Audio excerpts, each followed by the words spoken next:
সরস্বতী বিদ্যা দেবী, মাগো তোমার কাছে আমার কিন্তু অনেক কথাই বলার মতো আছে। সেসব কথা শুনবে তুমি? বলছি তবে শোনো।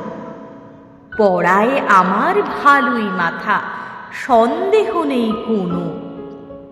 এই বছরের পরীক্ষাতে মাত্র 2 নম্বরের একটা অঙ্ক ছেড়েছি, তাই বকবে অমন করে?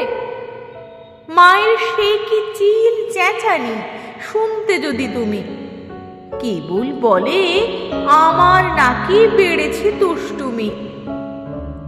দুষ্টুমিটা করব কখন?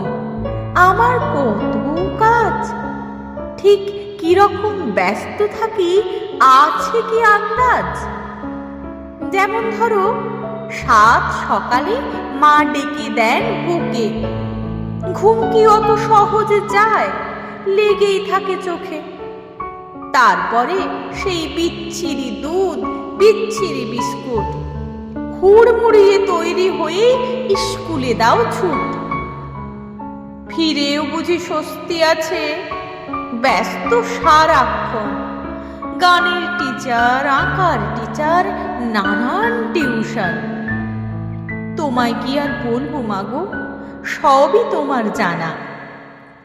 এই করো না, ওই করো না, হাজার নিষেধ মানা।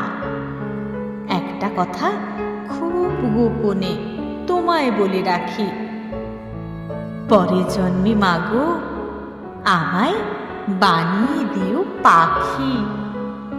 পরের জন্মে মাগো আমায় বানিয়ে দিও পাখি।